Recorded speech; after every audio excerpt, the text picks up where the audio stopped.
قطر میں اسرائیل حماس کے درمیان جنگ بندی کو لے کر جاری مذاکرات منسوخ۔ اسرائیل نے دوحہ میں موساد کی مذاکراتی ٹیم کو بلایا واپس۔ حماس کی طرف سے رہا کیے جانے والوں کی فہرست میں مردہ اسیروں کو بھی شامل کرنے پر ناراض اسرائیلی افواج نے خان یونس کے رہائشیوں کے لیے جاری کی وارننگ، رہائشی کمپلیکس کو چھوڑنے کے لیے عوام مجبور۔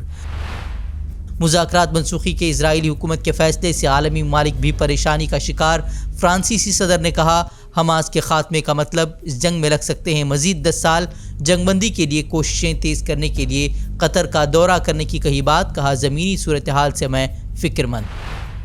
غزہ میں جنگ بندی کے خاتمے کے بعد اسرائیل کے فضائی حملوں میں شدت، خان یونس اور رفح کے علاقوں پر شدید بمباری، 2 روز میں تقریباً 250 افراد شہید، شہداء میں بچے اور خواتین بھی شامل، 600 زخمی۔ معصوموں کی چیخ و پکار نے دنیا کو کر دیا بے چین، لیکن امریکہ نے فلسطینیوں پر حملے کے لیے مزید مہلک ہتھیار اسرائیل کیے روانہ۔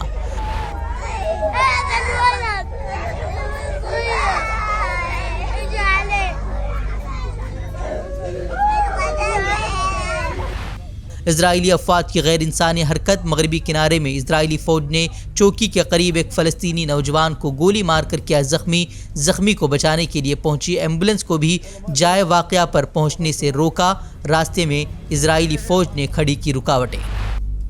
اسرائیلی جارحیت کے خلاف برسر پیکار حماس کے اسرائیلی افواج پر حملوں کا سلسلہ جاری۔ حماس نے اسرائیلی ٹینکوں کو نشانہ بنانے کی جاری کی ویڈیو، 400 کے قریب اسرائیلی بختربند گاڑیوں کو اور ٹینکوں کو نشانہ بنا چکا ہے حماس۔ زمینی جنگ میں شکست سے 2-4 اسرائیلی حکومت کے نشانے پر اب حماس کے بڑے رہنما۔ اسرائیل کی ٹاپ ٹارگٹ کلنگ لسٹ میں حماس عسکری ونگ کے سربراہ الضعیف یحییٰ سنوار اور مروان عیسیٰ کا نام۔ اسرائیل کے لیے سب سے بڑا خطرہ بنے ہوئے ہیں یہ تینوں رہنما۔ کانگریس رہنما جے رام رمیش نے تمام یونیورسٹیوں میں سیلفی پوائنٹس بنانے کی ہدایت دینے والے UGC کے حکم نامے پر وزیراعظم مودی پر کسا طنز، کہا گرتی ہوئی شبیہ بچانے کے لیے کسی بھی حد تک گر سکتے ہیں وزیراعظم، ہر چیز پر اپنا چہرہ چپکانے کا وزیراعظم پر لگایا الزام، بولے ہندوستان کی عوام بھی اب آ چکی ہے تنگ۔ BSP سربراہ مایاوتی نے بھی ایک بار پھر ذات پر مبنی مردم شماری کا دہرایا مطالبہ، کہا مرکزی حکومت اس معاملے پر بغیر کسی تاخیر کے اٹھائے مثبت قدم، بولی ذات پر مبنی مردم شماری پر بیداری نے اڑا دی ہیں BJP کی نیندیں۔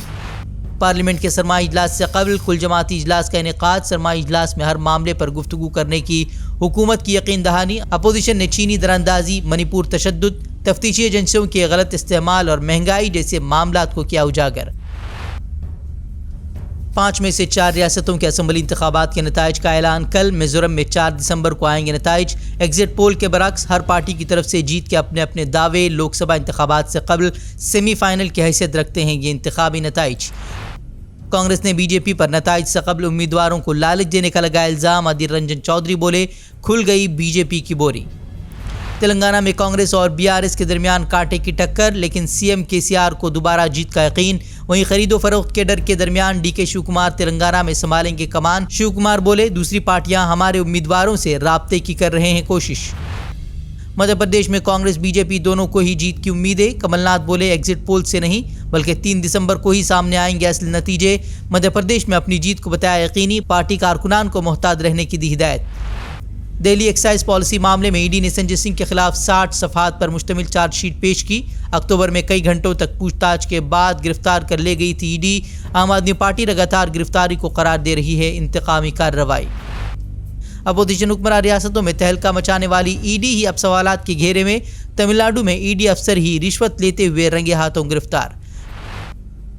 کرناٹک کے کوپل میں مسلم نابینا شخص پر نامعلوم شرپسندوں کا حملہ، جے شری رام کا نعرہ لگانے کو کیا گیا مجبور، داڑھی کو آگ لگانے کی بھی کی گئی کوشش، مار پیٹ کے بعد رقم لوٹ کر شرپسند فرار، مسلمانوں نے شرپسندوں کی فوری گرفتاری کا کیا مطالبہ۔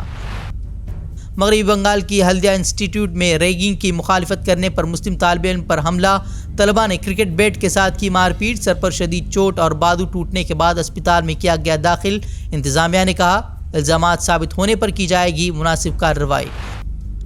متحدہ عرب امارات میں 2 روزہ عالمی موسمیاتی ایکشن سمٹ، متحدہ عرب امارات کا $30 ارب کے کلائمیٹ فنڈ کے قیام کا اعلان، موسمیاتی تبدیلی کے حوالے سے غریب ممالک کے لیے $5 ارب مختص۔ فلسطین کی حمایت میں امریکی شہر اٹلانٹا میں اسرائیلی قونصل خانے کے باہر مظاہرہ، فلسطینی پرچم میں لپٹی ایک خاتون نے احتجاجاً خود کو ہی لگا دی آگ، زخمی حالت میں اسپتال میں کیا گیا داخل۔ UAE میں منعقدہ موسمیاتی تبدیلی کانفرنس میں بھی ترک صدر نے اسرائیلی وحشیانہ بمباری کی طرف عالمی ممالک کی دلائی توجہ، غزہ میں جاری مظالم کو جنگی جرائم قرار دیتے ہوئے اسرائیل کے خلاف عالمی عدالت میں مقدمہ چلانے کا کیا مطالبہ۔